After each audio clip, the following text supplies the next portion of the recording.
šitai cepurei ir ārkārtīgi vēsturiska nozīme. Tā ir cepuri pirktā 1936. gadā bijušajā armijas ekonomiskā veikalā 5. stāvā. Tur ir, un te ir iekšā zīmogs, te ir, lūk, tas ir armijas ekonomiskas veikals.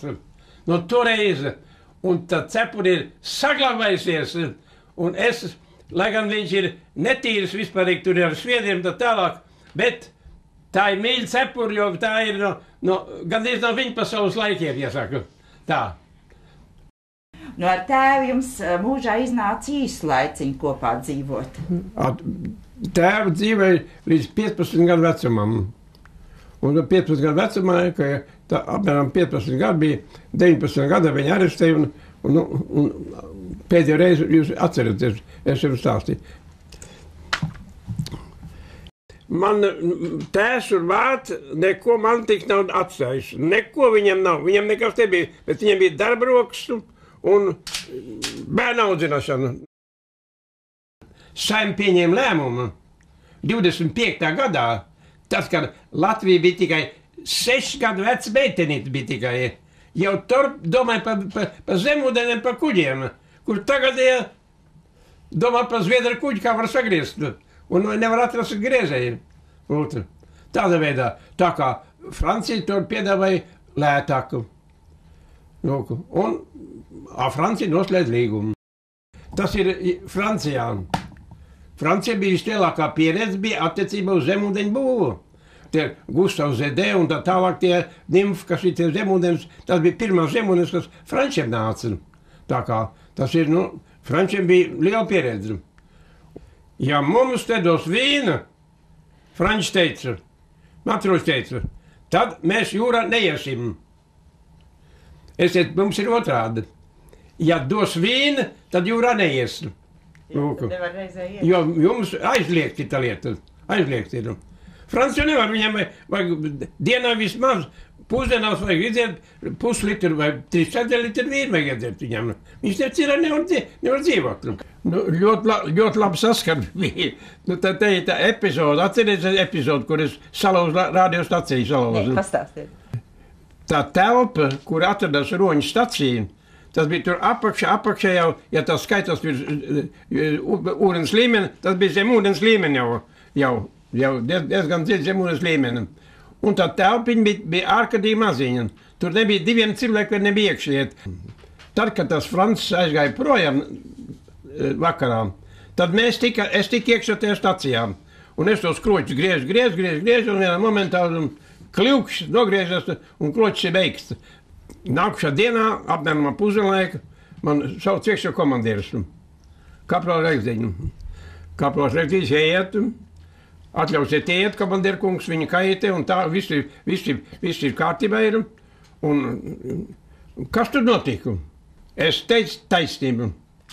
Es, komandierkungs, es biju iekšā, tā stacija, kas aizgāja tās franču strādnieks projām, es iekšā, es grožu tos kloķus uz vienu pusi, un es nolauzu.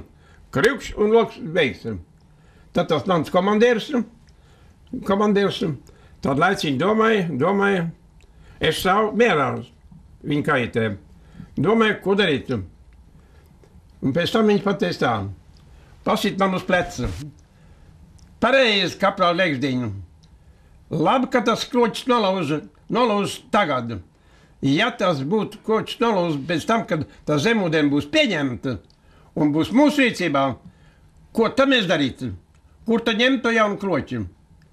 Un es biju priecīgs, kad es taisnīgi un pareizi izstāstīju visu tā, kā viņš ir bijis.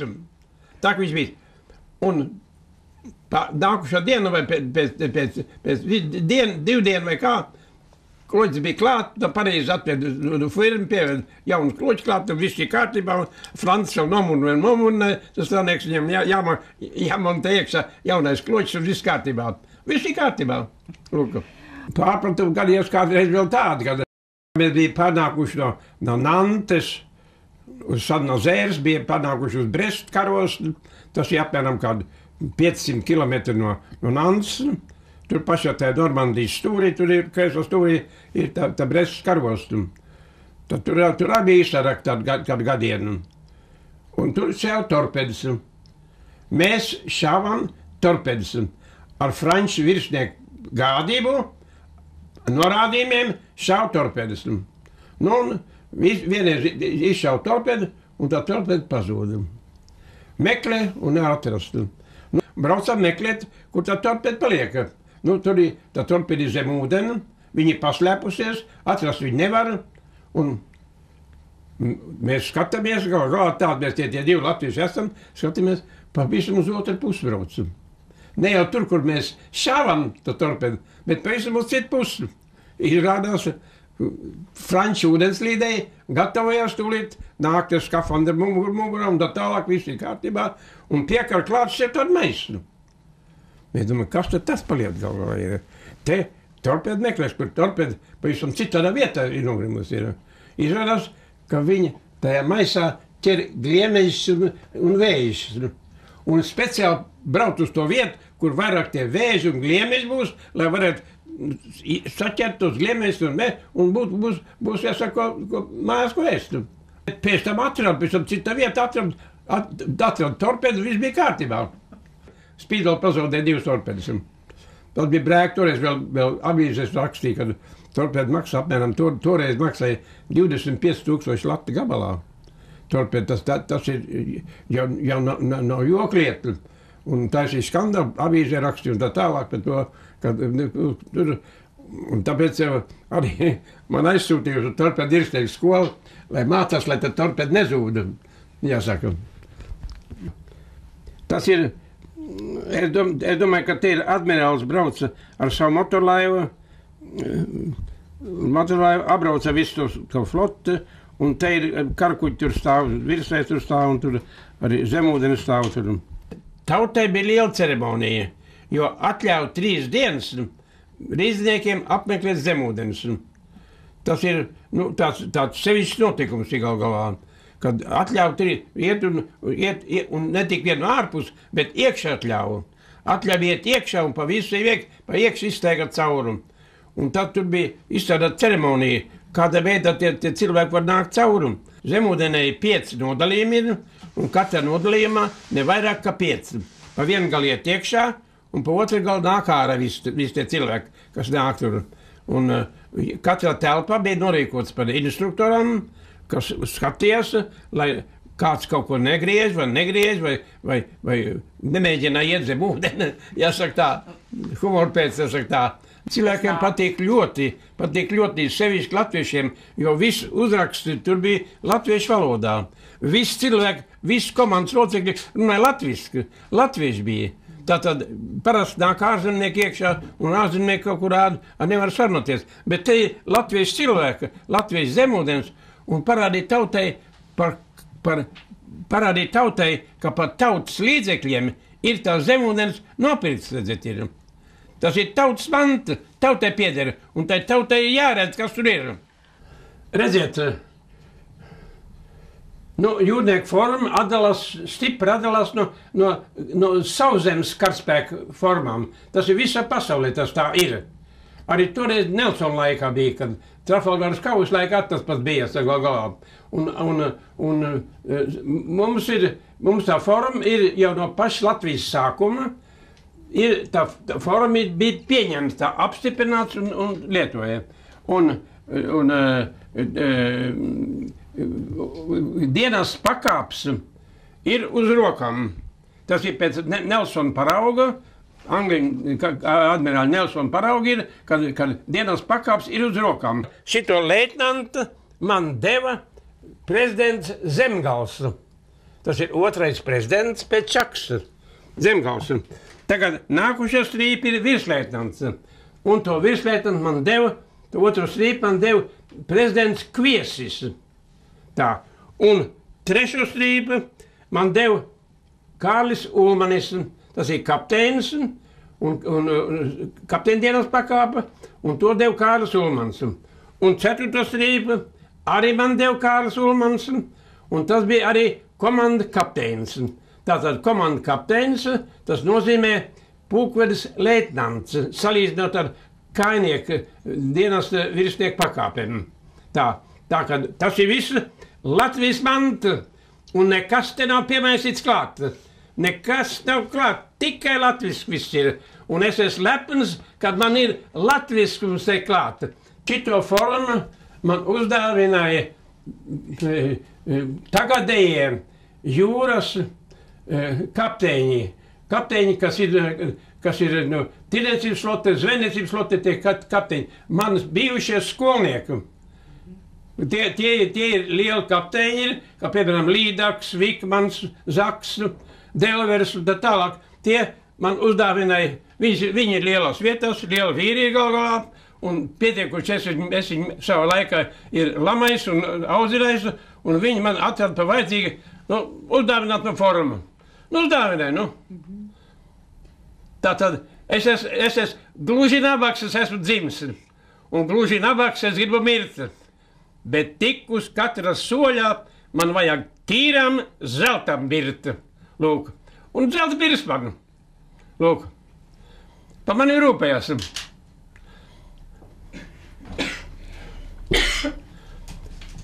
Jā, kā tad? Ar visām augstākām zīmēm. Man tad, kad es uz roņu biju, tad jau man to piešķīra visu. Piešķīra. Gods un slavu viņam. Jā, redziet, te tā roņu makeci te. Jā. Tur ir. Man pa to roņu, es esmu 15 gadu, 10 dienas, un 5 mēneši un 20 dienas nodienējis ir karflotē. Un par to man piešķīra 30 lati. Tad roņas man 30 lati deva. Tagad dod 20 lati. Paldies, bet man ir kauns viņu saņemt, jo tik vērtīgi, tik mazvērtīgs roņas nebija. Un te ir viss roņu komanda. 28 cilvēki ir, es esmu kā komandieris te ir, un te visiem man ir, visi padot 3 matrozi ir, pārējie 3 matrozi ir, 3 virsnieki ir, 3 virsnieku vietnieki ir, un 3 matrozi arī ir. Pārējie visi ir instruktori speciālisti. Cik no viņiem dzīve vēl ir? Neviens. Redziet, mūsu zemūdeņu divīzionam, tātad Spīdols, Rona un Varonas mūsu bāzes kuģis, bija paredzēts bāzes bija Liepājā, Liepājas karostā. Un, kad to līgumu noslēdza, tad Staļins gribēja, lai to karostā dod Krieviem. Beigās steigā, ārprātīgā steigā bija jāpārnāk no Liepājas uz Rīgu. Ārprātīgā steigā ierīkoja zemūdenēm ostu, Andreja ostā. Jūs zināt, kur Andreja osta ir? Tur ierīkoja steķi uzbūvēja speciāli priekš roņu. Roņu un Spīdolam. Lūk. Tur bija grūti ieiet, grūti iznākt bija, jo tur bija pie 55 metru garu kuģi, tas diezgan grūti ir. Bet tomēr gājām un darījām. 40. gadā vajadzēja iet uz dokiem. Dokiem, kā parasti, pirms sezonas sākšana, kad visu to ziemas putekļus jānostādabū, ir jānotīri, ir jānokrāsē. Patiesībā sakot, jau tās zemūdens un arī virsvietas kuģi, viņš tika turēts kā konfeti. Tā bija bilde. Tā bija bilde, patiesībā sakot, tā. Un sakarā gāja uz dokiem. Un tad maija mēnesī jau Krievu bāzes bija, un ar bāzi līgumā bija paredzēts, ka mums kuģi varēs iet uz Liepāju dokoties, jo Rīgā dok nebija tāda. Lūk. Un sakarā to maija mēnesī gāja dokoties. Ronas no Andrejos nāca ārā, pa Daugavu uz leju, Daugavgrīva uzņēma vēl degvielu, pilns tanks, ka pienākas, un komanda viss bija kārtībā, uzturs visiem bija sagatavots, viss bija kārtībā, un gāja uz Liepāju. Vēl izējot ārā pie pieņemšanas bojas Daugavgrīvā. Izdarīt to saucamo zemūdens sveršanu. Tas ir tāds operācija, kas vienmēr jāizdara ir. Tas ir no svara pie niršanas. Un tad gājam tālāk uz Liepāju. uz Liepāju, aizgājām uz Liepāju, iegājām dokā iekšā, tā ir diezgan sarežģīta operācija tāda ir, viss ir kārtībā. Un tad sākās tas, nāca iekšā Krievu kuģi nāca iekšā Liepājas ostām. Un bija paredzēts, ka pēc tam nāk pēc dokošanas nāks uz Rīgu, bet valdīja jau Krievu. Karostā valdīja Krievu.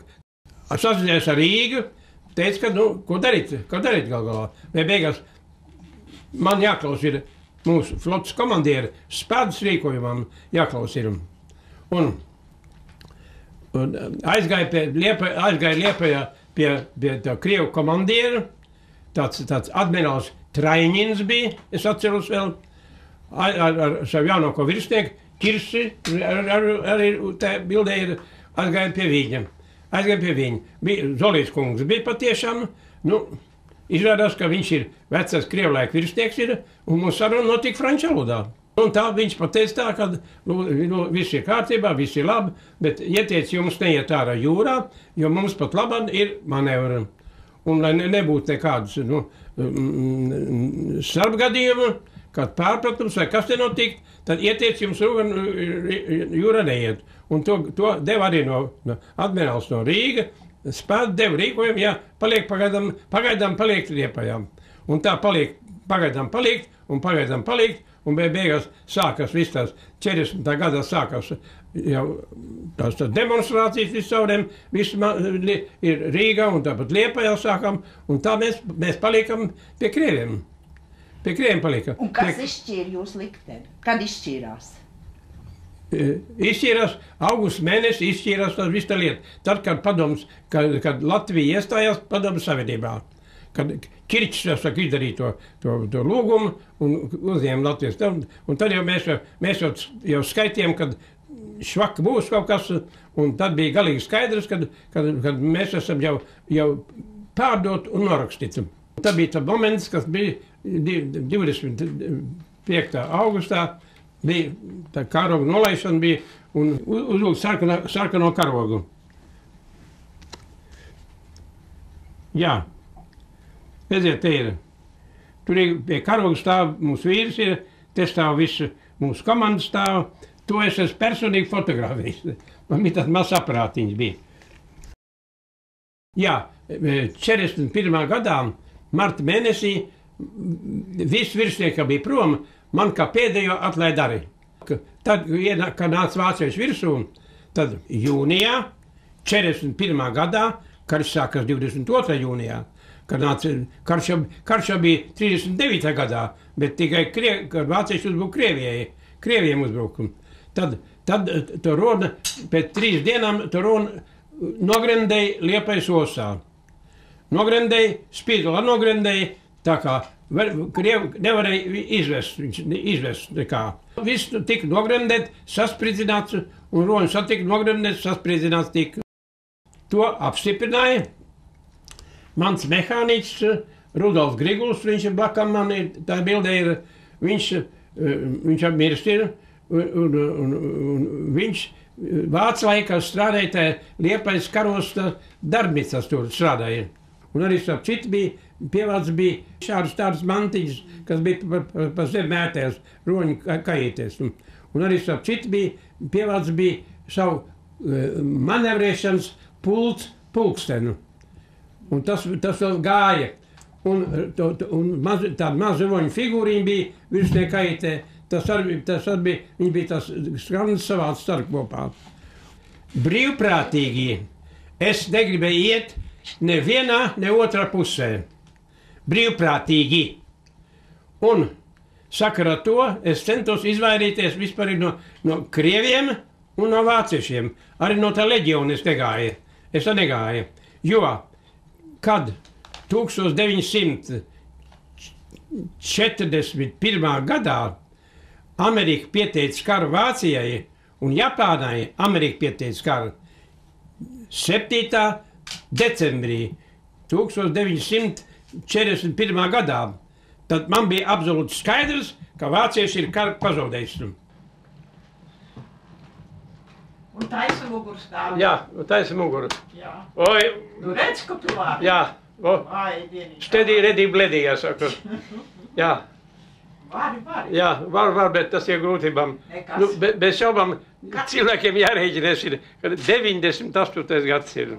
Vai tas Legziņš ir traks palicis galvā, dzīvo tik ilgi? Ronas pēc kara 26. 7. gadā viņi bija modernākā zemūdeni.